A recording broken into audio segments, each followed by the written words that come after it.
கரங்களை வைத்து கத்திர சூத்திரமானோம். கத்திர நல்லவர். ஹல்லேலூயா. ஏற்கனவே வாசித்த அந்த பைபிள் பகுதி அப்படியே வச்சுங்க, கார்டு வச்சுங்க.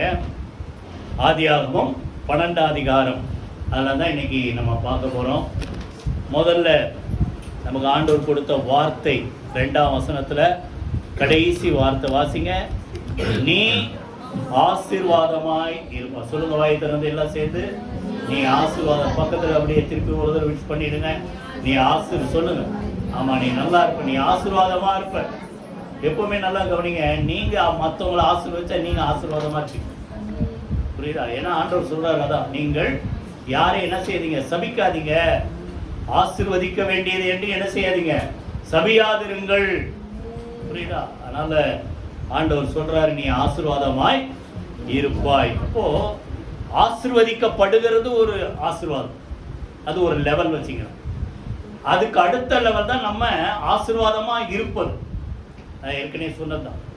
புரியுதா? நம்ம ஆசீர்வாதமா இருக்கிறோம்னா நம்ம நல்லா இருந்தாதான் ஆண்டவர் இந்த 23ஆம் சங்கீதத்தில் சொல்றாங்க, என் பாத்திரம் நிரம்பி வழிகிறது. அப்படின்னா என்ன அர்த்தம்? நிரம்புச்சுன்னா நமக்குள்ள ஃபுல்னஸ், குறைவில்லை, நிறைவு, பரிபூர்ணம். வழிகிறதுன்னா என்ன அர்த்தம்? அது வழிஞ்சி ஓடும்போது மற்றவங்களுக்கு அது என்ன செய்யும், போய் சேரும். அப்போ நம்ம ஆசீர்வாதமா இருப்போம்னா நம்ம நல்லா இருப்போம். நம்ம மூலமா சொல்லுங்க, மற்றவங்க ஆசீர்வாதமா இருப்பாங்க. அதனால அந்த யோசேப்பு பார்த்தீங்கன்னா எந்த இடத்துல போனாலும் கர்த்தர் உயர்த்தினார். அடிமையா போறான், ஆனா அந்த போத்திபாரை விட்டு ஏதோ விசேஷம் இருக்குதுன்ட்டு எல்லா பொறுப்பையும் ஒப்பு கொடுத்தான். அங்க பார்த்தீங்கன்னா எல்லாவற்றையும் அவன் கையில ஒப்பு கொடுத்தது நிமித்தம், யோசேப்பின் நிமித்தம், ஆதி 39ஆம் அதிகாரம் 5ஆம் வசனம், யோசேப்பின் நிமித்தம் கர்த்தர் போத்திபார் வீட்டை என்ன செய்தார் சொல்லுங்க, ஆசீர்வதித்தார். அப்ப நம்ம ஆசீர்வாதமா இருப்போம்னா அதான். உங்கள் நிமித்தம் நீங்க வீட்டுல இருக்கிறீங்க, ஒரு அந்த காம்பவுண்ட் ஒரு 5 குடும்பம் இருக்குதுன்னா 5 குடும்பம் நல்லா இருக்கும். உங்கள் நிமித்தம் உங்க கூட பிறந்த மக்கள் நல்லா இருப்பாங்க. உங்கள் நிமித்தம் நீங்க ஒரு வேற இடத்துல வேலை செய்றீங்கன்னா கூட இருக்கிற வேலை செய்யற மக்கள் கர்த்தர் ஆசீர்வதிப்பார். ஏன்னா நம் நிமித்தம் மற்றவர்கள் சொல்லுங்க ஆசீர்வதிக்கப்படுவார். நீ ஆசீர்வாதமாய் இருப்பாய். அப்ப எப்படி ஆசீர்வாதமா இருப்போன்றத இங்கே சொல்றார். மொத்தம் பார்த்தீங்கன்னா 7 ஆசீர்வாதம் இருக்கு. ஆனா நம்ம அதை சுருக்கி அது எல்லாமே வந்துடும். 5ஆ பார்ப்போம் எப்படி நம்ம ஆசீர்வாதமா இருப்போம். முதல்ல சொல்றாரு, கவனிங்க. முதல் வார்த்தை 2ஆம் வசனத்துல முதல் பகுதி வாசிங்க. நான் உன்னை பெரிய ஜாதியாக்கி. நல்லா கவனிங்க. I will make you great nation. உன்னை பெரிய ஜாதி ஆக்கும்னா இந்த இப்போ ஊர்ல நம்ம ஊர்ல சொல்றாங்களே, இந்த ஜாதி அந்த ஜாதி மனசுல வச்சுக்க, அது இல்லை. உன்னை பெரிய தேசமா மாத்துவேன்றார். நேஷன். புரியுதா? என்ன சொல்றார்? உன்னை பெரிய தேசமா மாத்து. இப்போ நல்லா கவனிங்க. இந்த காரணம் பின்னால ரீசன் நான் சொல்றேன், அது ரொம்ப சுருக்கமா. புரியுதா? எல்லாமே மொத்தத்துல ஒரு 40 நிமிஷத்துல முடிச்சிடும். ஆசீர்வாதம் 5, ஆசீர்வதிக்கப்பட காரணம் அது ஒரு 5. ரொம்ப சுருக்கமா பார்ப்போம். அப்போ சொல்றாரு, உன்னை பெரிய ஜாதி ஆக்குவேன். அப்படின்னா உன்னிடத்திலிருந்து அநேக ஜாதி ஜனங்கள் பிறப்பார்கள், அநேக தேசங்கள் உண்டாகும். கரெக்டா சொல்ல போனா சொல்லுங்க, வாயை திறந்து. அநேக தேசங்கள். இது எப்படின்னா 17ஆம் அதிகாரம் எடுங்க. ஆண்டவர் திருப்பி அந்த ஆபிரகாமை ஆசீர்வதிக்கும் போது சொல்றாரு, 17ஆம் அதிகாரம் 4ல இருந்து நீங்க வாசித்தீங்கன்னா, நான் உன்னோட பண்ணுகிறேன் உடன்படிக்கை, நீ திரளான ஜாதிகளுக்கு தகப்பனாவாய். ஜாதிகள்னா ஆபிரகாம் நம்ம ஊர்ல சொல்ற மாதிரி ஏதோ ஒரு ஜாதின்னா, திரளான ஜாதிக்கு எப்படி ஒரு தகப்பனாவாரு? இப்போ இந்த ஊர்ல அந்த கேஸ்ட்னு சொல்றோமா, அதை சொல்றது அவர். திரளான தேசங்களுக்கு நீ தகப்பனாவாய். கைகளை வைத்து கர்த்தர் சூத்திரம் பண்ணுவோமா? அப்போ ஆபிரகாம் மூலமா இன்னைக்கு பாத்தீங்கன்னா உலகத்துல இந்த மிடில் ஈஸ்ட் விசேஷமா இந்த பெட்ரோல் அதிகமா எண்ணெய் வளம் மிக்க நாடுகள் சொன்னா அந்த மிடில் ஈஸ்ட், அந்த கண்ட்ரி எல்லாமே நீங்க கொஞ்சம் உட்கார்ந்து நிதானமா ஆராய்ச்சி இந்த ஹிஸ்டரி எல்லாம் படிச்சு பார்த்தீங்கன்னா எல்லாமே கிட்டத்தட்ட யார் மூலமா தான் வந்திருக்குது? ஆபிரகாம் மூலமா தான். முஸ்லிம் தேசங்கள், யூத அந்த இஸ்ரேல் தேசம், இன்னும் அநேக சுத்தி இருக்கிற தேசங்கள் எல்லாம் யாரதான் தகப்பனா இருக்கிறாங்க? ஆபிரகாம தான். 3 கூட்டத்துக்கு இப்போ இருக்கிற உலகத்துல தகப்பன். கிறிஸ்தவர்களுக்கு யாரு? விசுவாசிகள் தகப்பன் சொல்றோம். யூதர்களுக்கு அவர் தான் ஆதி தகப்பன். முஸ்லிம்களுக்கு யாரதான் சொல்றாங்க? ஆபிரகாம் தான் தகப்பன்றாங்க. அப்போ திரளான ஜாதிகளுக்குன்னா, திரளான ஜனங்களுக்கு, திரளான தேசங்களுக்கு உன்னை என்ன செய்வேன்? தகப்பனாக்குவேன் அப்படி சொல்றாரு. ஆனால் தான் பேரை மாத்துறாரு. இனிமேல் ஆபிராம் இல்ல, ஆபிரகாம் அப்படின்னு பேரு. இப்போ நான் நேரில் தான் அந்த பாயிண்ட்டை மாத்திரம் சொல்றேன். 21 அதிகாரம் 21:13 வாசிங்க. 21:13. அடிமை பெண்ணின் மகனும் உன் வித்தாய் இருக்கிறபடியினால் அவனையும் ஒரு ஜாதி, அது ஒரு தேசம். ஜாதின்னா திருப்பி ஞாபகம் வச்சுங்க, அதுவும் அவனை ஒரு தேசமாக்குவேன். அப்போ யாரது?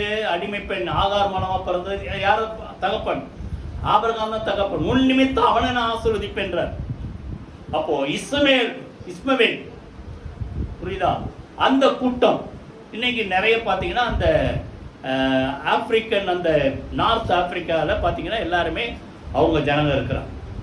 உலகத்தில் முக்கியமான பகுதியில் ஆபிரகாமுடைய சந்ததி தான் இருக்கு. அதான் திரளான தேசங்களுக்கு உன்னை தகப்போ இஸ்மவேல் மூலம் பின்னால சொல்றாரு பாருங்க. அந்த ஆகார்கிட்ட கூட சொல்றாரு.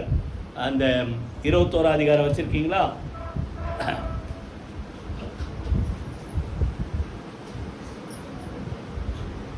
18ஆம் வசனத்தில் இருக்கு பாருங்க. நீ எழுந்து பிள்ளையை எடுத்துக்கொண்டு அவனை உன் கையினால், ஆகார்கிட்ட சொல்றார், பிடித்து கொண்டு போ, அவனை பெரிய ஜாதியாக்கும். அப்ப யார் மூலமா? ஆபிரகாமுக்கு பிறந்த முதல் பிள்ளை யாரு? இஸ்மவேல். அவன் மூலமா ஒரு பெரிய தேசத்தை கர்த்தர் உருவாக்குறார். ரெண்டாவது அடுத்தது நீங்க பாத்தீங்கன்னா ஆபிரகாமுடைய பிள்ளைங்கள்ல ஈசாக்கு எல்லாருக்கும் தெரியும். ஈசாக்கு தான் வாக்கு தத்தத்தின் பிள்ளை. புரியுதா? ஈசாக்குக்கு 2 பிள்ளைங்க. அதுல மூத்தவன் யாரு? ஏசா, இளையவன் யாக்கோபு. அப்போ ஏசா மூலமா ஒரு சந்ததி. இது எங்க இருக்குது? 36 அதிகாரம். 36 அதிகாரம் எல்லாமே ஆதி ஆகமும். 36 அதிகாரத்துல அதுல இருக்கு பாருங்க. ஏதோமியரின் தகப்பனாகிய ஏசாவின் வம்சம். இது ஃபுல்லா நீங்க படிக்கணும்னா நேரம் இருக்காது. அந்த முக்கியமான வார்த்தை மாத்திரம் வாசம். 40ஆம் வசனத்துல தங்கள் பற்பல வம்சங்களின்படியே, வாசஸ்தலங்களின்படியே, நாமதேயங்களின்படியே ஏசாவின் சந்ததியில் தோன்றிய பிரபுக்கள், அதான் ராஜாக்கள். ஏசாவில் 12 ராஜாக்கள் வராங்க. அப்போ அவங்க எந்தெந்த தேசத்துல இருக்கிறாங்க பாருங்க. இன்னைக்கு எல்லாம் அவங்க தான் இருக்கிறாங்க. ஏசா மூலமா ஒரு சந்ததி, முதல்ல இஸ்மவேல் மூலமா ஒரு சந்ததி, ஏசா மூலமா ஒரு சந்ததி, இப்ப எல்லாருக்கும் யூதர்கள் சொல்லுகிற யாக்கோபு மூலமா வந்த சந்ததி தான் 12 யாரு? கோத்திரங்கள். அவங்களும் எங்க இருக்கிறாங்க? ஆதியாகமம் 46:3 நீங்க பார்த்தீங்கன்னா அதுல இருக்கு. 46 அதிகாரம் அது முன்னாடியே வந்துருது. அந்த பாயிண்ட்டுக்காக அந்த ஒரே வார்த்தையில சொன்னாதான் 46:3. நான் தேவன், நான் உன் தகப்பனுடைய தேவன், நீ எகிப்துக்கு போக பயப்படாதே, அங்கே உன்னை பெரிய ஜாதி. யாக்கோபு கிட்ட சொல்றாரு, எகிப்துக்கு போ. அதான் நான் அடிக்கடி சொல்லியிருக்கேன். 70 பேரா போனாங்க. 4 தலைமுறையில எத்தனை பேரா பெருகினாங்க? 6,03,550 பேர். அப்போ யாரு? யாக்கோபு மூலமா தான் இஸ்ரவேலர். அது ஒரு சந்ததி. இன்னைக்கு அவங்க இஸ்ரேல்ல இருக்க, உலகம் முழுசும் அவங்க செதறி இந்தியாவில் நிறைய பகுதியில் இருக்கிற யூதர்கள். இப்போ இது ஒரு ஆச்சா?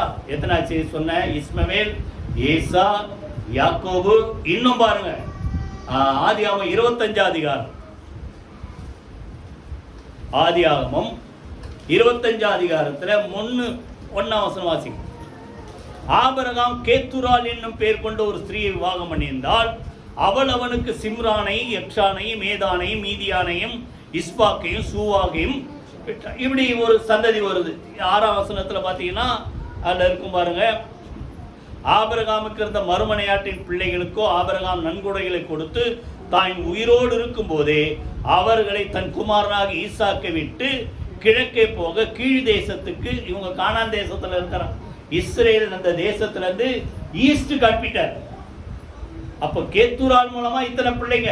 அவங்க தான் பாத்தீங்கன்னா அரேபியர்கள், மீதியானியர்கள், இவங்கெல்லாம் இருக்கிறாங்க. இது ஒரு பெரிய சந்ததி. டோட்டலா பார்த்தா எத்தனை தேசம் ஆபிரகாம் மூலமா வந்ததுன்றத நம்மளால என்ன செய்ய முடியாது, கணக்கே போட முடியாது. எத்தனை கோடி மக்கள் ஆபிரகாம் மூலமாக வந்தார்கள் என்பதை என்ன செய்ய முடியாது, சொல்லுங்க, கணக்கே போட. அதான் சொல்றார் ஆண்டவர், ஆசீர்வாதத்தின் முதல் பகுதி சொல்லுங்க, உன்னை சொல்லுங்க பெரிய ஜாதியாக்குவேன். இரண்டாவது தான் நான் உன்னை ஆசீர்வதிப்பேன். உன்னை அந்த 12ஆம் வசனத்துல அந்த 12ஆம் அதிகாரம் வச்சுங்க, உன்னை ஆசீர்வதித்து. அப்போ ரெண்டாவது கர்த்தர் சொல்றாரு உன்னை ஆசீர்வதிப்பேன். இது பார்த்தீங்கன்னா உலக பிரகாரமா எல்லா வகையிலும் ஆவிக்குரிய, குடும்பத்துக்குரிய, பொருளாதாரத்துக்குரிய எல்லா வகையிலும் ஆசீர்வாதத்தை கர்த்தர் கொடுக்கிறார். 13ஆம் அதிகாரத்தில் நீங்க பார்த்தா ஆபிரகாம் எப்படி இருந்தானா பார்த்தீங்கன்னா 2ஆம் வசனத்துல மிருக ஜீவன்களும் வெள்ளியும் பொன்னுமான ஆஸ்திகளை உடைய சீமானா இருந்தான். வாயத்திர சொல்லுங்க, எப்படி இருந்தா சொல்லுங்க. அப்போ பெரிய ஒரு ஆள், அவர்கிட்ட ஆயிரக்கணக்கான மிருக ஜீவன்கள், வேலைக்காரங்க, வேலைக்காரிங்க, பெரிய ஒரு மந்த, பெரிய ஒரு கூட்டம். அப்போ அந்த அளவுக்கு கர்த்தர் ஆபிரகாமை ஆசீர்வதித்தார். காரணம் ஒண்ணு, சொன்னபடியே செய்தான். அதை மறந்துறேன், பைபிள் படிக்கும்போது அதை சொன்னேன், புரியுதா? சொன்னபடியே செஞ்சாதெல்லாம் வரும். ஆசீர்வதித்தான், சீமானா இருந்த. நல்ல கவனி, ஆசீர்வாதம் உலக பிரகாரமா எல்லாரும் கஷ்டப்பட்டு வேலை செஞ்சாதான் சம்பளம் வரும். ஆனா அது மாத்திரம் அல்ல. எத்தனை பேர் எனக்கு நல்லா தெரியும், லட்சக்கணக்கில் சம்பளம் வாங்கினவங்க கடங்காரங்களா இருக்கிறாங்க. அந்த அளவுக்கு இல்லைனாலும் அதுல ஒரு பாதி இல்ல கம்மி. நீங்க சம்பளம் வாங்கினாலும் உங்களுக்கு கடன் இல்லாம சந்தோஷமா இருக்கிறீங்கன்னா காரணம் என்ன தெரியுமா? கர்த்தர் உங்க கூட இருந்தாதான் இது நடக்கும். நான் சொல்றேன், எத்தனை பேர் ஒத்துக்கிறீங்க? ஏன்னா ஆண்டவர் சொல்றாரு, கர்த்தருடைய ஆசீர்வாதமே எதுதான் தரும்? அதுதான் ஐஸ்வர்யத்தை தரும். அவர் இல்லைன்னா ஒண்ணும் இல்லை. ஐஸ்வர்யத்தை சம்பாதிக்க உனக்கு பலன் கொடுக்கிற தேவன். உபாகம் 8ஆம் அதிகாரத்துல நேற்று நான் படிக்கும்போது 8:18 ஐஸ்வர்யத்தை சம்பாதிக்க உனக்கு பலன் கொடுக்கிற தேவன். அப்போ சொல்றாரு உன்னை ஆசீர்வதிப்பேன். இன்னும் சொல்றாரு அதிலேயே 22:17 யாரோ ஒருத்தர் வாசிங்க. 22:17 தேவன் பிள்ளையின் சத்தத்தை கேட்டு 22:17 நான் உன்னை ஆசீர்வதிக்கவே ஆசீர்வதித்து உன் சந்ததியை வானத்து நட்சத்திரங்களைப் போலவும் கடற்கரை மணலைப் போலவும் பெருகவே பெருக பண்ணுவேன். உன் சந்ததியார் தங்கள் வாசல் சத்துருக்களின் வாசல்களை என்ன செய்வார்கள் சொல்லுங்க? சுதந்தரித்துக் கொள்வது. ஆசீர்வாதமா இருக்கிறதுனா அர்த்தம், சத்துருக்களை நம்ம ஜெயிக்கணும். கைகளை வைத்து கர்த்தரை ஸ்தோத்திரம் பண்ணணும். ரெண்டாவது ஆசீர்வதிக்கவே ஆசீர்வதி. எபிரேயர்ல அருமையா இருக்கு அந்த வார்த்தை, அந்த புதிய ஏற்பாடு 6:14 ஆசீர்வதிக்கவே ஆசீர்வதித்து சொல்லுங்க பெருகவே பெருக பண்ணுவேன்னு சொல்லி கர்த்தர் அவனை வாக்குத்தத்தம் செய்தபடியே அவனை என்ன செய்யறான் சொல்லுங்க? ஆசீர்வதித்தார். முதல்ல சொல்றாரு பெரிய ஜாதி, அநேக தேசங்கள் ஆபிரகாம் மூலமா வந்தது. அது ஆபிரகாம் மாத்திரமல்ல, நீங்க ஆண்டவரை நம்பி அவருக்குள் வாழ்ந்தால் உங்க குடும்பம் அதே போல சொல்லுங்க ஆசீர்வாதமா இருக்கும். கையில வேதி கர்த்தரை ஸ்தோத்திரம் பண்ணுமா. மூணாவது அதிலே ஆதியாகமம் 12 2ஆம் வசனத்துல திருப்பி வாசிங்க. உன் பேரை பெருமைப்படுத்துவேன். வாயத்திர சொல்லுங்க, எல்லாம் சேர்த்து சொல்லுங்களேன், நல்லா சொல்லுங்களேன். பேரை என்ன செய்வார் சொல்லுங்க? ஆமா, பேரை ரிப்பேர் ஆக்குறதா இல்ல. நிறைய பேர் சொல்லுவா, என்னடா என் பேரை ரிப்பேர் ஆக்கிட்டேன். பேர் என்ன செய்வார் சொல்லுங்க நல்லா. பேரை சொல்லுங்க. 2-3 பேர் தான் நல்லா சொல்றீங்க. உங்களுக்கு டவுட்டா இருக்கா? சொல்லுங்க. பேரை பெருமைப்படுத்துவார். ஆமா, பெருமைப்படுத்துவார். I will make you your name great. பெரிய ஆளாக்குன்றார். சொல்ல போனா வாயத்திர சுருக்கமா சொன்னா உன்னை சொல்லுங்க பெரிய ஆளாக்கு. உன் பேரை பெருமைப்படுத்துவேன். இது எப்படி கவனிங்க? இது எப்படி? ஆதியாகமம் 14ஆம் அதிகாரத்துல பாத்தீங்கன்னா லோத்து சோதோம்ல குடியிருந்ததால, அது பின்னால அதனுடைய விளக்கெல்லாம் பின்னால சொல்றேன். சோதோம்ல குடியிருந்ததால சோதோம் ராஜாக்களோடு கூட அவங்க கூட 5 ராஜாக்கள் இருக்கிறாங்க. இவங்க மேல 4 ராஜாக்கள் யுத்தம் பண்றாங்க. யுத்தம் பண்ணி அவங்க என்ன பண்ணாங்க, இந்த 5 ராஜாக்கள் அந்த 4 ராஜாக்கள் ஜெயிச்சு அந்த இருந்த ஜனங்கள் கூட்டங்கள் உடைமைகள் எல்லாத்தையும் என்ன பண்ணிட்டாங்க, கொள்ளையடிச்சிட்டு போயிட்டாங்க. இதெல்லாம் நாங்க 14ஆம் அதிகாரத்துல இருக்கும். ஆதியாகமம் 14ஆம் அதிகாரம். இப்போ இந்த ஆபிரகாம் என்ன பண்றாரு வச்சிருக்கீங்களா? 14ஆம் அதிகாரத்துல 17ஆம் வசனம், உன் பேரை பெருமைப்படுத்துவேன்னா என்ன அர்த்தம்? 17 வாசிங்க.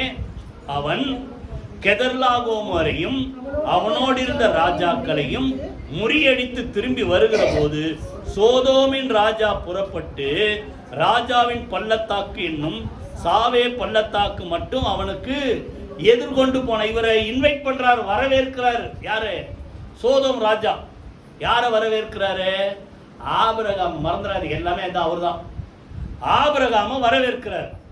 காரணம் என்னன்னா, இவங்க கூட இந்த 5 ராஜாக்களை 4 ராஜாக்கள் ஜெயிச்சிட்டாங்க.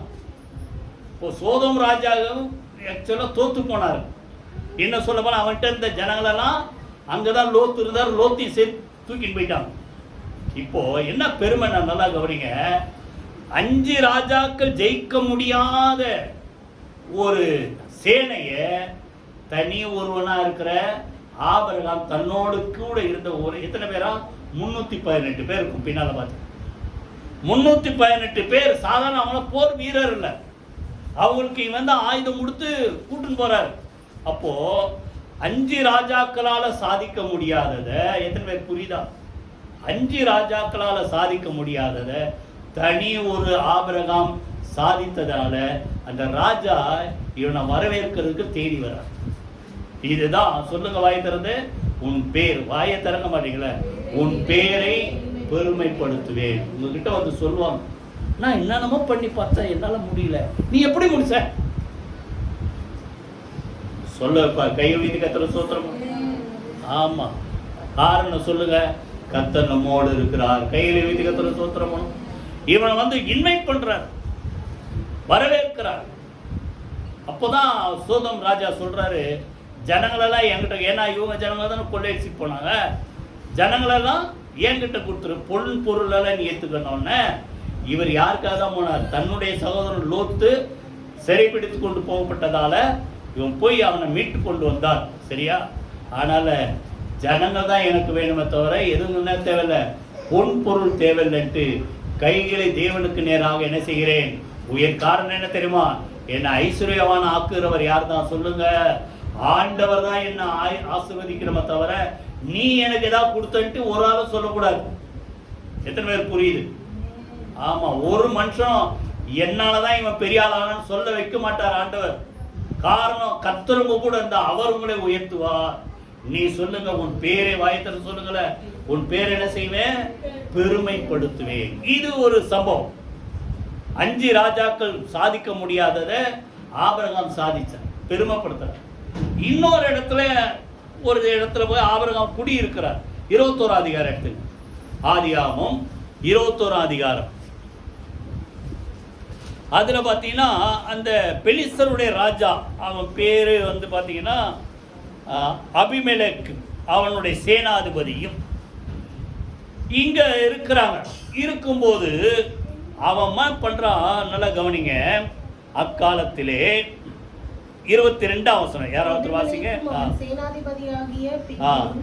அந்த ஒரு பெரிய ராஜாவும் அவனுடைய சேனாதிபதி ஆபிரகாம்கிட்ட வந்து என்ன சொல்றான், நீ செய்கிற காரியங்கள் எல்லாவற்றும் தேவன் உன்னுடனே கூட இருக்கிறார். ஆகையால் நீ எனக்காவது என் குமாரனுக்காவது என் பேரனுக்காவது வஞ்சனை செய்யாமல் நான் உனக்கு செய்த தயவின்படியே நீ எனக்கும் நீ தங்கி இருக்கிற அந்த தேசத்துக்கும் தயவு செய்வேன் என்று இங்கே தேவன் பேரில் ஆணை. நல்லா கவனிங்க, ஒரு ராஜாவும் அவன் சேனாதிபதி, புரியுதா, தளபதி வந்து ஆபிரகாம்கிட்ட கெஞ்சுறாங்க, நீ எனக்கும் என் குடும்பத்துக்கும் என் பேர பிள்ளைங்களுக்கு என்ன செய்யணும், தயவு செய்யணும். கைகளை வைத்து கத்திர சோத்திரம் பண்ணுமா. ஆதியாகமம் சாரி ஏசாயா 60ல ஒரு வார்த்தை இருக்கு, ராஜாக்கள் உன் தயவை நாடி, சொல்லுங்க வாய் திறந்து, ராஜாக்கள் உன் தயவை நாடி வருவார். பெரிய ஆட்கள் உங்களை தேடி வருவாங்க. அதான் சொல்லுங்க, கர்த்தர் நம்முடைய பேர் என்ன செய்வார் சொல்லுங்க, பெருமை. அதுல பாருங்க இன்னொரு வசனம் கூட, 25ஆம் வசனம். அதற்கு அபிமெலேக்கு, இந்த காரியத்தை செய்தவன் இன்னான் என்று எனக்கு தெரியும். 25 ஆனாலும் அபிலேமுக்குடைய வேலைக்காரர் கைவசத்தை படித்துக் கொண்ட துறவின் நிமித்தம் ஆபிரகாம் அபிமெலேக்கை கடிந்து கொண்டான். நல்லா கவனிங்க, யார வான் பண்றாரு, பெரிய ராஜா அவரு அந்த ஊர்ல. ஒரு ராஜாவை இவர் வான் பண்றாரு, இன்னும் உங்க ஆளுங்க எனக்கு விரோதமா அநியாயம் பண்றாங்க. அப்புறம் சொல்ற, ஐயா இதெல்லாம் எனக்கு தெரியாதையா, எனக்கு தெரியாம நடந்துச்சு. இதெல்லாம் எதுக்கு சொல்றேன்னா, அந்த சம்பவத்துல ஆபிரகாம் எந்த அளவுக்கு கர்த்தர் அவனை உயர்த்தியிருந்தா, அந்த ராஜா வந்து நீ எனக்கு தயவு செய்கின்றான். அந்த ராஜாவை இவன் வான் பண்றான், நீங்க ஆளுங்க பண்றது சரியில்லை. எத்தனை பேர் புரியுது? இதுதான் கர்த்தர் உன் பேரை சொல்லுங்க பெருமைப்படுத்து. செப்பனியால 3:19 நேற்று படிக்கும்போது ஆண்டவர் ஞாபகப்படுத்த சொல்றேன், நல்லா கவனிங்க. உன்னை வெட்கப்படுத்தின மக்களை நான் சிறுமைப்படுத்துவேன், உனக்கு புகழ்ச்சியும் கீர்த்தியும் மகிமையும் உண்டாக செய்வேன். கையில வீதி கர்த்தருக்கு ஸ்தோத்திரம் பண்ணுவோமா? இப்போ நல்லா கவனிங்க. யார் உங்களை அவமானப்படுத்தணும், வெட்கப்படுத்தணும், உங்களை இறக்கணும் அப்படின்னு முயற்சி செய்கிறாங்களோ அவர்கள் வெட்கப்படுவார்கள். கர்த்தர் உங்க கூட இருந்தா உங்க பேரை வாயத்தன்னு சொல்லுங்க, நல்லா சொல்லுங்களேன். உங்க பேர் என்ன செய்வார் சொல்லுங்க? பெருமைப்படுத்துவார். எத்தனை பார்த்தோம்? 3. 4வது, அதிலே 4வது ஆசீர்வாதம் 2ஆம் வசனத்துல பின்பகுதி. இதுதான் இன்னைக்கு நம்ம ஆண்டவர் சொன்ன வார்த்தை. நீ எப்படி இருப்ப சொல்லுங்க? ஆசீர்வாதமா இருப்ப. கையில வீதிகத்துல சோத்திரமோ. யோசேப்பின் நிமித்தம் போத்திபார் வீடு ஆசீர்வாதம். கானான் தேசத்துல இருந்து யாக்கோபு எங்க போறாரு? மாமா வீட்டுக்கு. அது ஒரு பிரச்சனையில போறாரு. சீரியா தேசத்துக்கு லாபான் வீட்டுக்கு போறாரு. லாபான் வீட்டுக்கு போனா லாபான் அதுக்கு முன்னாடி எப்படி இருந்தார் தெரியாது. ஆனா லாபான் சொன்ன வார்த்தை நல்லா கவனிங்க. ஆதியாகமம் யாரா வச்சிருக்கீங்களா?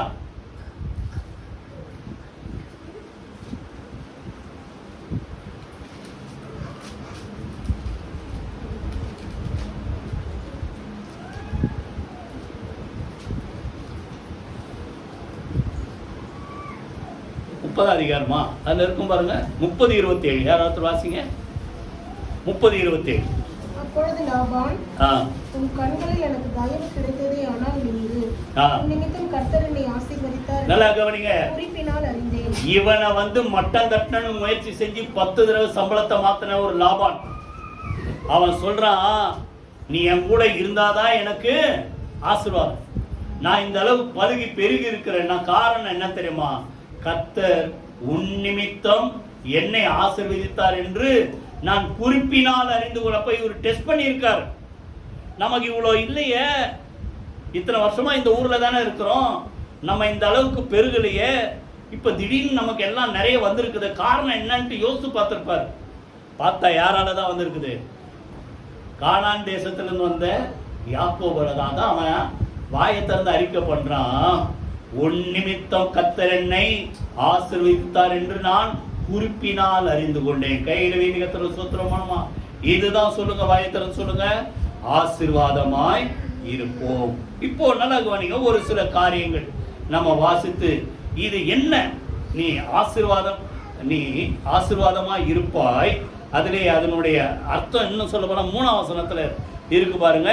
3ஆம் வசனத்துல பின்பகுதி பூமியில் உள்ள வம்சங்கள் எல்லாம் உனக்குள் ஆசீர்வதிக்கப்படும். நீ ஆசீர்வாதமா இருப்பேன்னா உனக்குள்ள பூமியில் உள்ள ஜனங்கள் எல்லாம் ஆசீர்வதிக்கப்படுவாங்க. இது என்ன ஒரு அருமையான ஒரு மறைப்பொருள் இருக்குது. அது என்ன கவனிங்க.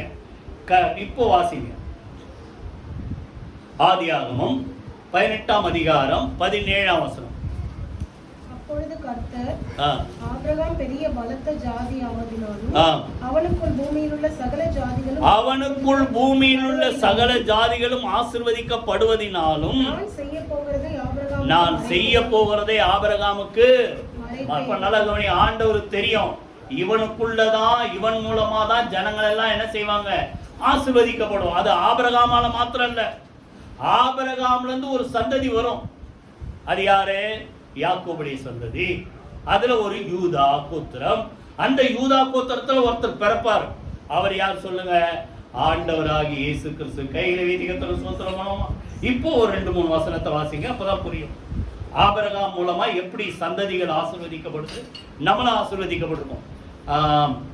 சங்கீதம் 72:17 யாரோ ஒருத்தர் வாசிங்க. 72:17.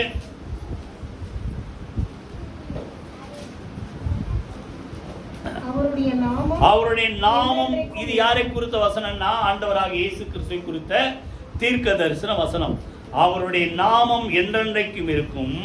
சூரியனுள்ள மட்டும் அவருடைய நாமம் சந்தான பரம்பரையா நினைக்கும். மனுஷர் அவருக்குள் ஆசீர்வதிக்கப்படுவார்கள். எல்லா ஜாதிகளும் அவரை பாக்கியமுடையவர் என்று வாழ்த்துவார்கள். இது இயேசு கிறிஸ்துவை குறித்த ஒரு தீர்க்க தரிசன வார்த்தை. இப்போ நல்லா கவனிங்க. பூமியில் உள்ள ஜனங்கள் எல்லாம் அவருக்குள், சொல்லுங்க வாயத்திலிருந்து, ஆசீர்வதிக்கப்படுவார்கள். யார் அது? அதனால்தான் மத்தேயு 1 புதிய ஏற்பாடு ஆரம்பிச்ச உடனே முதல் பேர் யார் பேரு? ஆபிரகாம். ஆபிரகாமின் குமாரனான தாவீதின் குமாரனான இயேசு கிறிஸ்துடைய வம்ச வரலாறு. அப்போ பூமியில் உள்ள ஜனங்கள் எல்லாம் இயேசுக்குள் ஆசீர்வதிக்கப்படுவார்கள். இப்ப இந்த இயேசு எந்த வம்சத்துல வந்தார்னா ஆபிரகாமுடைய சந்ததியாய் வந்தவர். அதனால அவர் சொல்றாரு, உனக்குள் பூமியில் உள்ள ஜாதிகள் எல்லாம் ஆசீர்வதிக்க. இப்போ இத இன்னும் தெளிவா ஒரு 2 வசனத்தை வாசித்து அடுத்தது போயிடும். கலாத்தியர் 3 அதிகாரம். கலாத்தியர் 3 அதிகாரம் 8 வசனம் யாராவது வாசிங்க. கலாத்தியர் 3:8.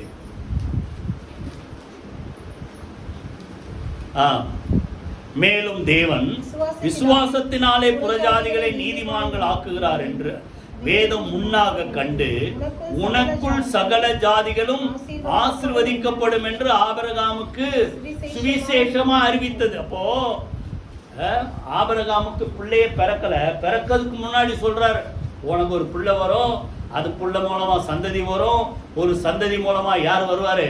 ஒரு ரட்சகர் பிறப்பார்ன்றத சுவிசேஷமா அறிவித்திருக்கிறார். காரணம் என்னன்னா, உனக்குள் சகல ஜாதிகளும் ஆசீர்வதிக்கப்படும் என்று. இப்போ பாருங்க, அந்த சந்ததி யாரு? அதிலேயே 3 அதிகாரம் கலாத்தியர் 16 வாசி. 16 ஆபிரகாமுக்கும் அவனுடைய சந்ததிக்கும் வாக்கு தத்தங்கள் பண்ணப்பட்டன. சந்ததிகளுக்கு என்று அநேகரை குறித்து சொல்லாமல் உன் சந்ததிக்கு என்று. நல்லா கவனிங்க, உன் சந்ததிக்குள் அப்படின்னா அர்த்தம், இனிமேல் ஒருத்தர் பிறக்க போறார் உன் சந்ததியில. அவர் மூலமா ஜனங்கள் எல்லாம் என்ன செய்வாங்க? ரட்சிக்கப்படுவாங்க. அவர் மூலமா ஜனங்கள் எல்லாம் என்ன செய்வாங்க? என்ன ஆசீர்வதிக்கப்படுவான்ட்டு அந்த சந்ததி என்று ஒருத்தரை குறித்து பேசியிருக்கிறார். அந்த சந்ததி யாருன்னா இயேசு கிறிஸ்துவை. கைகளை வீதி கத்திர சூத்திரம் போனோமா பணலா கவனி. உங்க மூலமா உன்னை ஆசீர்வதிப்பார், உன் சந்ததி ஆசீர்வதிப்பார்.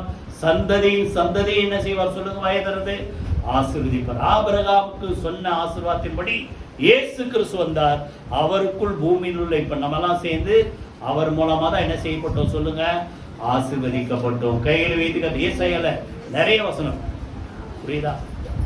உன் சந்ததியின் வாயிலிருந்து, உன் சந்ததியின் சந்ததியின் வாயிலிருந்து என் வார்த்தைகளும் என் ஆவி என்ன செய்யாது? ஒழிந்து போகாது. உன்னை பார்க்கிற மக்கள், உன் சந்ததியை பார்க்கிற மக்கள், இவர்கள் கர்த்தரால் சொல்லுங்க ஆசீர்வதிக்கப்பட்ட சந்ததி என்று அவர்கள் சொல்லுவார்கள். கைகளை வைத்து கர்த்தரை ஸ்தோத்திரம் பண்ணுவோம். நல்லா கவனிங்க, நம்முடைய ஆசீர்வாதம் நம்மோடு கூட சொல்லுங்க வாயை திறந்து முடிந்து போவதில்லை.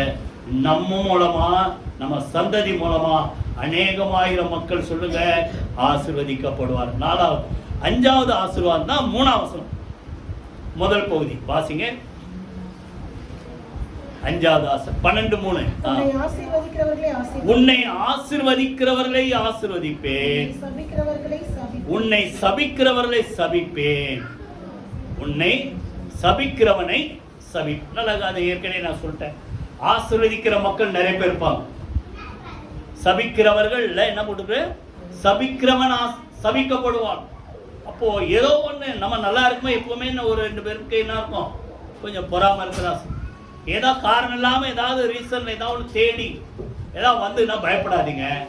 அவங்களை நீங்க சபிக்க வேணாம், ஆசீர்வதிக்க வேண்டியது என்று சொல்லுங்க, சபியாதீர்கள் சொல்றாரு.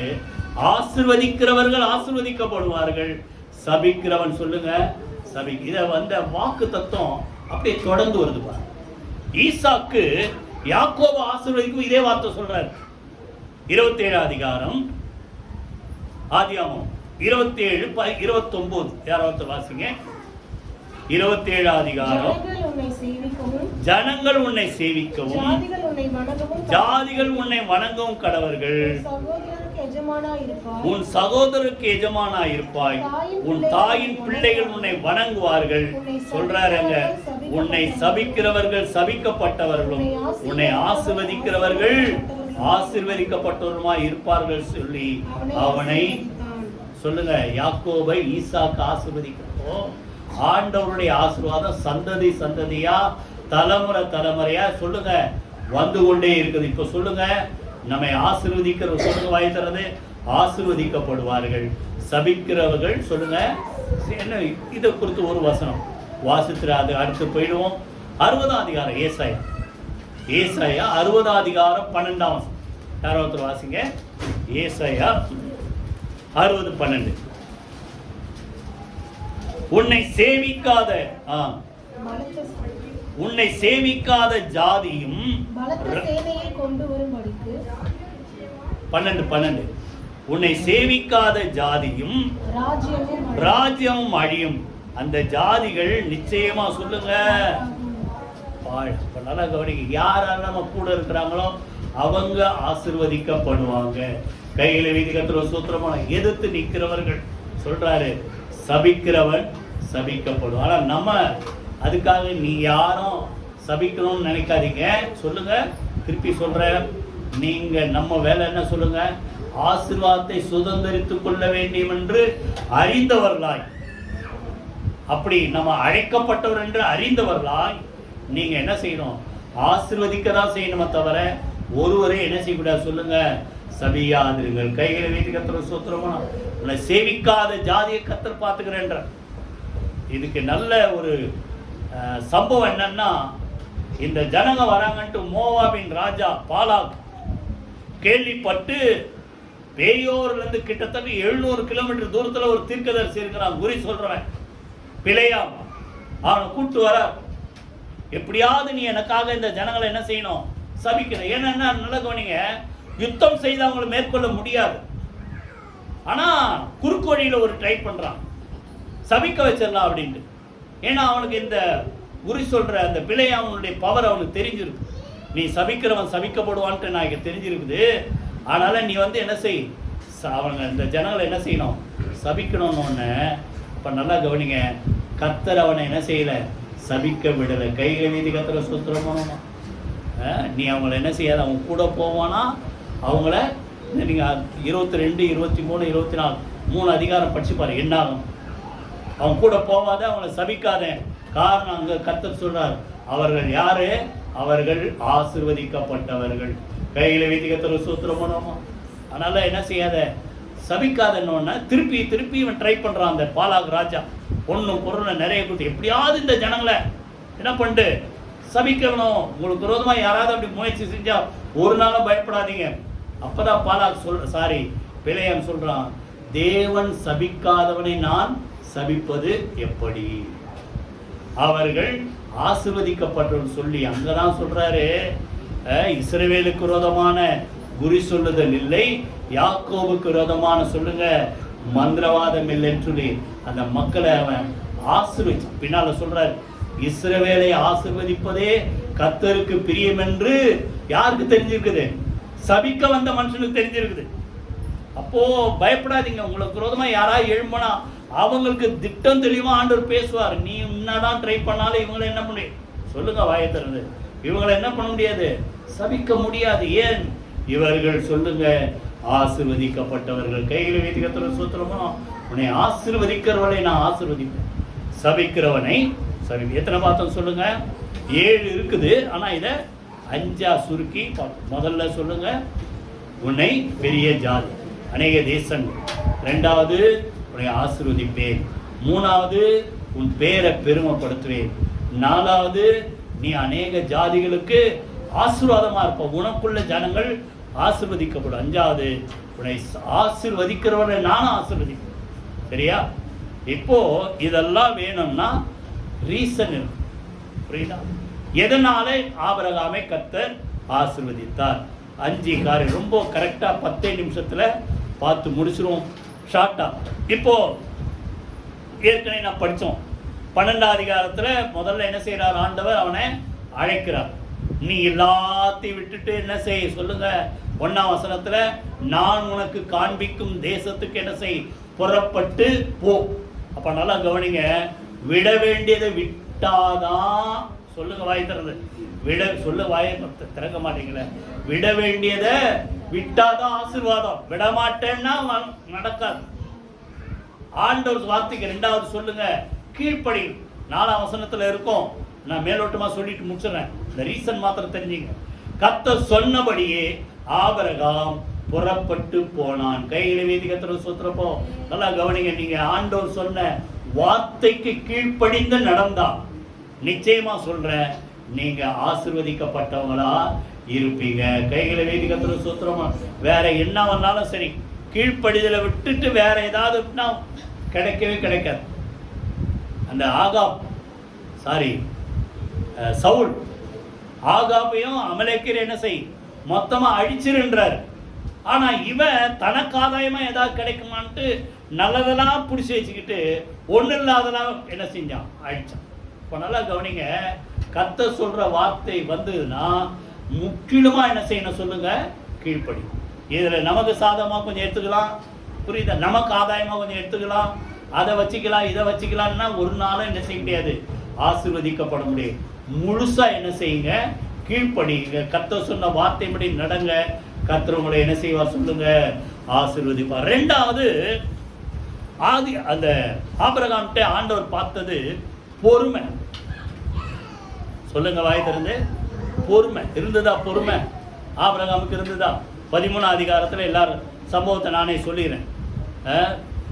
ஆபிரகாம் கூட யார் புறப்பட்டு வந்திருக்கிறாரு, லோத்து புறப்பட்டு வந்திருக்காரு. ஆபிரகாமுக்கும் நிறைய ஆஸ்தி, வேலைக்காரர் தான் முதலே பார்த்துட்டோம், சீமானா இருந்தான், அநேக வேலைக்காரிகள், அந்த மிருக ஜீவன்கள் எல்லாம் இருக்குது. அப்போ இங்க எல்லாத்துக்கும் என்ன வேணும், தண்ணி வேணும், புல் வேணும், மேய்ச்சல் வேணும். அந்த இடம் பத்தல, லோத்துக்கும் கொஞ்சம் இருக்கிறதால பத்தல. என்னொன்னு சண்டை வருது. யாருக்கு, ஆபிரகாமுடைய வேலைக்காரர். எப்பவுமே தலைவருங்கெல்லாம் கொஞ்சம் ஒதுங்கிதான் இருப்பாங்க, கீழே இருக்கிறவங்க தான் சண்டை போட்டுக்குவோம், புரியுதா? இந்த வேலைக்காரங்களுக்கு அந்த வேலைக்காரங்க சண்டை. ஆபிரகாம் பார்க்குறாரு, நமக்குள் என்ன வேணாம், வாக்குவாதம், சண்டை சச்சரவு வேணாம். நம்ம யாரு, அந்த வார்த்தை இருக்கா, நம்ம யாரு, சகோதரர். இப்போ நம்மளாம் சகோதரங்களா சொல்லுங்க. கிறிஸ்துவுக்குள் நீங்க எந்தெந்த ஒவ்வொரு ஏரியாலேருந்து வந்திருக்கலாம், நீங்க எல்லாரும் யார் சொல்லுங்க, சகோதரர்கள். உங்க வீட்டில் உங்க கூட பிறந்தவங்க ஒரு 4 பேர் இருக்கலாம், இல்லை 2 பேர் இருக்கலாம், 3 பேர் இருக்கலாம், 5 பேர் இருக்கலாம். என் கூட பிறந்தவங்க மொத்தம் 8 பேர். நாங்களே யார் சொல்லுங்க, சகோதரர்கள். அப்போ நம்ம என்ன செய்யணும் சொல்லுங்க, வாக்குவாதம் செய்யாத நாம் என்ன செய்யணும், விட்டு கொடுக்கணும்ட்டு இவர் விட்டு கொடுக்குறார்.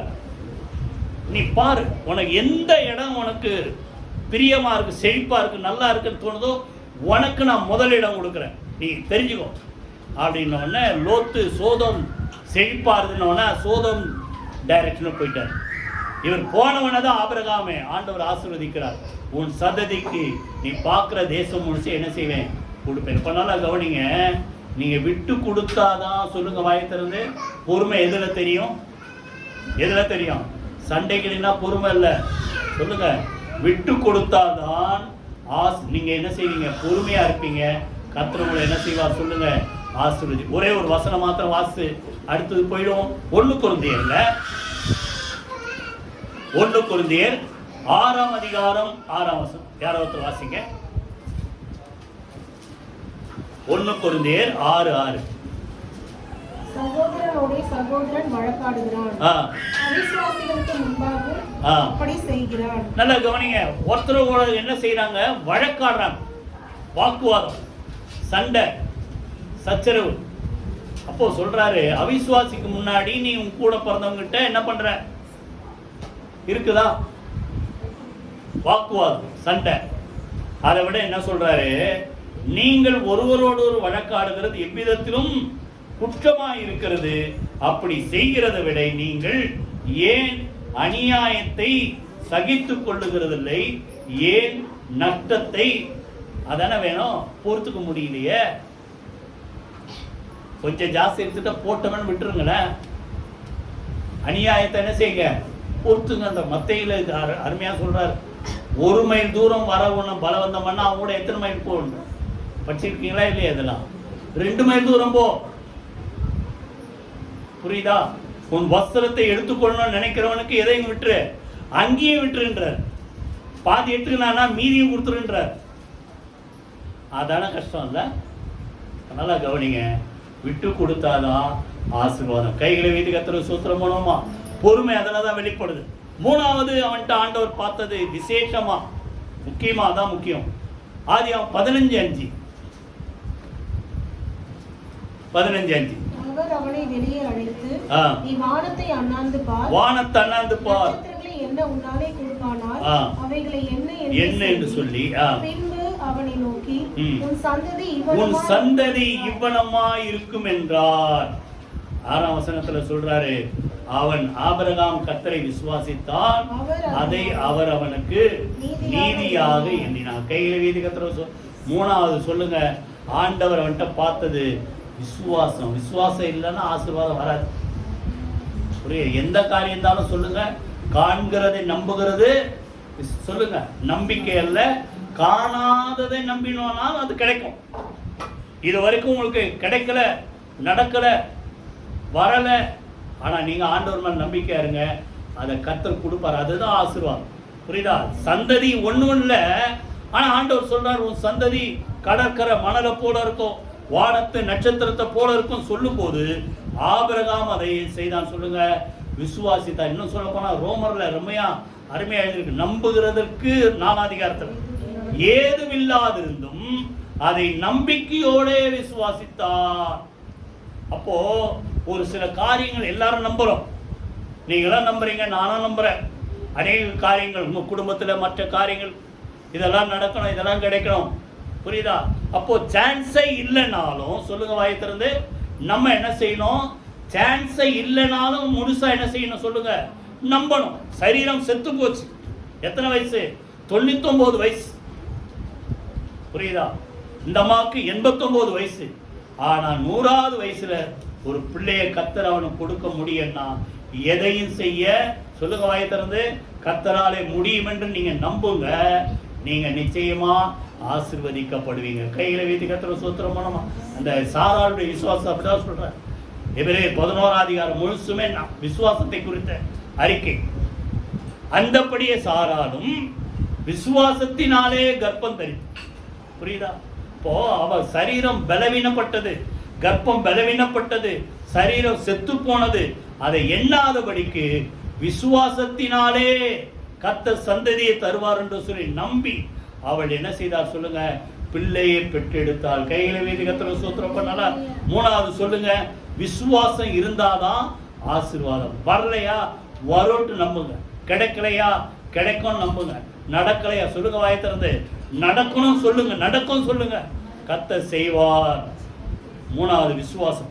4வது கடைசியா ஒரு சிலர் ஒரே ரொம்ப சீக்கிரமா முடிச்சிரும்.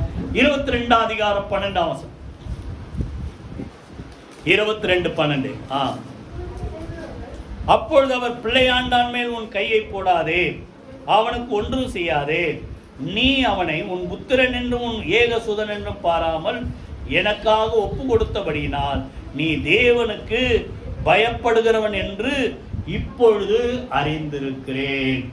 நல்லா கவனிங்க. நீங்க ஆசீர்வதிக்கப்படணும்னா முதல்ல நமக்குள்ள என்ன வரணும் சொல்லுங்க, தேவனுக்கு வாயை திறக்க மாட்டீங்களா? தேவனுக்கு பயப்படுகிற பயம். யோபு பார்த்தா அவ்வளோ பெரிய சீமான், கிழக்கத்தி புத்திரன், எல்லாரும் நம்ம பெரிய ஆளாம் தான். காரணம், முதல் தகுதி யோபு சொல்லுங்க, தேவனுக்கு பயந்து பொல்லாப்புக்கு விலகுற ஒரு மனுஷன். தேவனுக்கு பயப்படணும்னு அர்த்தம் யோபிலே சொல்றார், பொல்லாப்புக்கு விலகுறவன். நீதிமொழிகளை சொல்றார், எது தேவனுக்கு பயப்படுற பயம்? பொல்லாப்புக்கு விலகுறதான். இப்போ இருக்கிறதெல்லாம் செஞ்சுக்கிட்டு ஆண்டவர் என்ன ஆசீர்வதிக்கல புறப்படாதீங்க. கர்த்தருக்கு பயந்து பொல்லாப்புக்கு விலகுங்க. கர்த்தர் உங்களை சொல்லுங்க ஆசீர்வதி. இப்போ நான் தெரிஞ்சுக்கிட்டேன், நீ செஞ்ச இந்த காரியத்தை வச்சு நீ தேவனுக்கு பயப்படுகிறவன் என்று. சங்கீதத்தில் பார்த்தீங்கன்னா 128ஆம் சங்கீதம் எல்லாம் நிறைய ஆசீர்வாதம். எல்லா காரணம், கர்த்தருக்கு பயந்து அவர் வழியில் நடக்கிறவன் இவனும் அவன் பாக்கியவன். நிறைய வரிசையா சொல்றாரு. உன் மனைவி, உன் பிள்ளைகள், உன் கைகள் பிரயாசம் எல்லாத்தையும் ஆசீர்வதிப்பேன்னு சொல்லிட்டு 4ஆம் வசனத்துல சொல்றாரு, இதோ கர்த்தருக்கு பயப்படுகிற மனுஷன் இவ்விதமாய் ஆசீர்வதிக்கப்படும். அப்போ கர்த்தருக்கு பயப்படாம ஆசீர்வாதம் சொல்லுங்க வராது. கர்த்தருக்கு பயந்து நடங்க. கர்த்தருக்கு பயந்தவருக்கு என்ன இல்லை சொல்லுங்க, குறைவில்லை. கடைசியா 1 பார்த்து முடிச்சிருவோம். ஆதியாகமம் 22 அதிகாரம் அப்படியே 16, 17 2 வசனத்தை வாசிப்போமா? நீ உன் புத்திரன் என்றும் உன் ஏக சுதன் என்றும் பாராமல் அவனை ஒப்பு கொடுத்து இந்த காரியத்தை செய்தபடியால் நான் உன்னை ஆசீர்வதிக்கவே ஆசீர்வதித்து உன் சந்ததியை வானத்து நட்சத்திரங்களைப் போல கடற்கரை மணலைப் போல பெருகவே பெருக பண்ணுவேன் என்றும் உன் சந்ததியார் தங்கள் சத்துருக்களுடைய வாசல்களை சுதந்தரித்துக் கொள்வார்கள் என்றும் கர்த்தர் சொல்றார். நல்லா கவனிங்க, இங்க என்ன சொல்றாரு, நீ உன் பிள்ளைன்னு பார்க்கல, அடுத்தது ஏக சுதன் பார்க்கல. என்ன சொல்ல போனா அங்க ஆரம்பிக்கும் போது சொல்றாரு 22:1 22:2 அப்பொழுது அவர் உன் புத்திரன், உன் ஏகசுதன், அடுத்தது உன் நேசகுமாரன் பேரே சொல்லிட்டார். யார? ஈசாக்க பலியிடு. தவம் இருந்து பெற்ற பிள்ளை, 100 வயசுல பெற்ற பிள்ளை யாரு? ஈசாக். 86 வயசுல இன்னொருத்தன் பிறந்தான், அவனை கேட்கல. ஆண்டவர் யார கேட்கிறாரு?